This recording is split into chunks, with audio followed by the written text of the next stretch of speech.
এখন তো বাসই দিবেন না? হ্যাঁ বাসই দিবেন, এটা সমান করবেন। হ্যাঁ হ্যাঁ হাল চাষ করা আগে হয়ে গেছে? হাল চাষ করা, এই যে হাল চাষ করছি, এখন এরপরে আমি আবার চাষ করবো আর কি। এটা দেওয়ার পরে? হ্যাঁ হ্যাঁ, আচ্ছা আচ্ছা। তো মই না দিলে ঝালটা ভাঙবে না। আচ্ছা,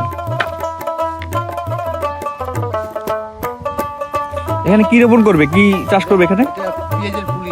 পেঁয়াজ? আচ্ছা আচ্ছা। এই আইসো মনের মধ্যে হ্যাঁ 16 বছর।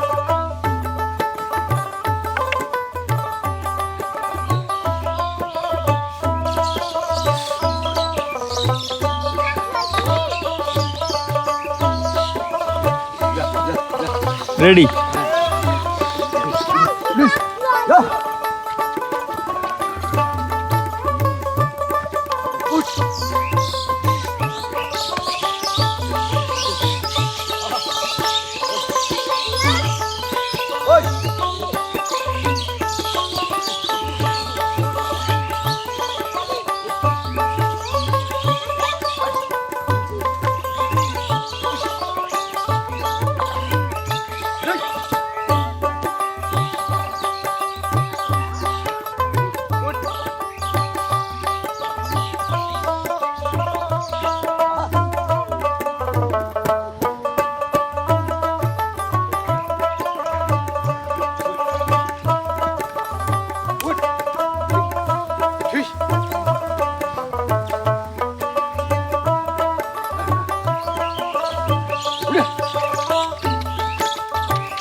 ঠিক ঠিক